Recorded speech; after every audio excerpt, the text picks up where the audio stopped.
ఈరోజు మహనీయుడు ఎన్టీ రామారావు చనిపోయి 28 సంవత్సరాలు అయింది.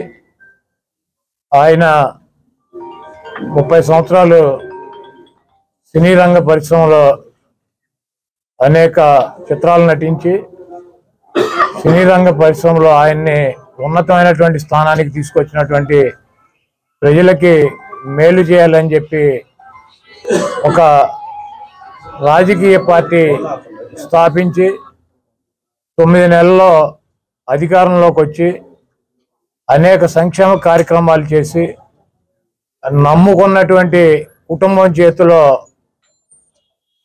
మోసపోయి అధికార దాహంతో ఒక దుర్మార్గుడి చేతిలో వంచనకి గురయ్యి పార్టీని ముఖ్యమంత్రి పదవిని కోల్పోయి మనోవేదనతో చనిపోయి ఈ రోజుకి 28 సంవత్సరాలు అయింది.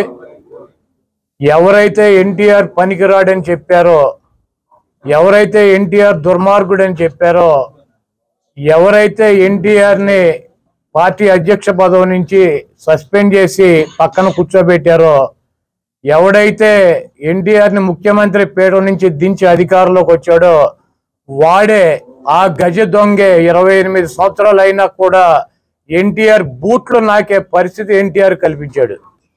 ఇటువంటి దుర్మార్గుల్ని ఈ రాష్ట్ర ప్రజలు గుర్తించాలి.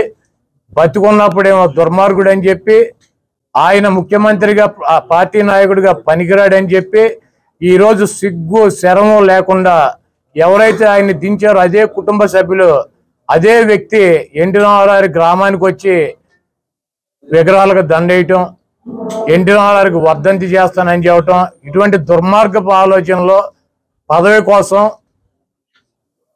ఆయన పేరు చెబితే 4 ఓట్లు వస్తాయి అన్నటువంటి ఉద్దేశంతో ఆఖరికి చంపినటువంటి వ్యక్తులే, పదవి నుంచి తొలగించినటువంటి వ్యక్తులే ఆయన పొగుడుతూ కీర్తిస్తూ ఈరోజు తిరుగుతున్నారంటే ఈ రాష్ట్ర ప్రజలు ఇటువంటి వ్యక్తులను ఎటువంటి నక్కజిత్తుల వ్యక్తులు కూడా మన రాష్ట్ర ప్రజలు అర్థం చేసుకుంటారు. ఇటువంటి చంద్రబాబు నాయుడిని ఈ రాష్ట్ర ప్రజలు తెలంగాణలో పూర్తిగా నిర్మూలించారు. ఆంధ్ర రాష్ట్ర ప్రజలు కూడా 2024లో నిర్మించడానికి సిద్ధంగా ఉన్నారు. ఏదేమైనప్పటికీ ఎన్టీ రామారావు లాంటి మహనీయుడు ఆశయాలని ముందుకు తీసుకెళ్లాల్సినటువంటి అవసరం ఉంది. కాబట్టి తప్పకుండా ఆయనకి అభిమానిగా 28 సంవత్సరాల నుంచి ప్రతి సంవత్సరం కూడా ఆయన వర్ధంతి జయంతి కార్యక్రమాలు ఇక్కడ పెద్ద ఎత్తున నిర్వహిస్తున్నాం. ఇక ముందు కూడా నిర్వహిస్తాం. ఇటువంటి గుంటనక్కల్ని ఈ రాష్ట్ర ప్రజలు నమ్మొద్దని చెప్పి వారిని తుదముట్టించాలని చెప్పి కోరుతున్నాం.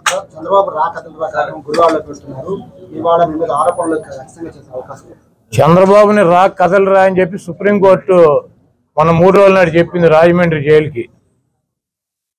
ఆయనేమో రా కదలరా అని చెప్పి ప్రజలను పిలుస్తున్నాడు. ఆయనేమో కోర్టులో రా కదలి వెళ్ళు సెంట్రల్ జైలుకి, ఈ నక్కజిత్తులు కన్ను పని చేయట్లేదు, కిడ్నీ పని చేయట్లేదు, గోళీ ఓడిపోయింది, ఇటువంటి సొల్లు కబుర్లు చెప్పకుండా నువ్వు చేసినటువంటి 420 కార్యక్రమాలకి రా కదలరా అని చెప్పి రాజమండ్రి సెంట్రల్ జైలు ఈయనకి ఆహ్వానం పలుకుతాయని త్వరలో కూడా వెళ్తాడు.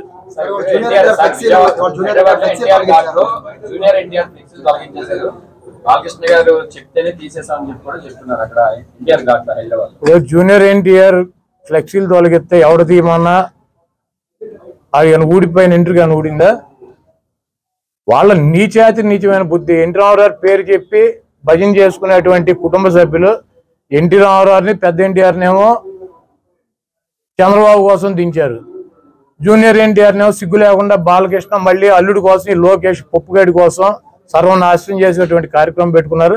ఇటువంటి బాలకృష్ణలో, ఇటువంటి చంద్రబాబు నాయుడు 1000 మంది వచ్చినా కూడా జూనియర్ ఎన్టీఆర్ ఊడిపోయినటువంటి ఇంటర్ కూడా పేర్లేరు.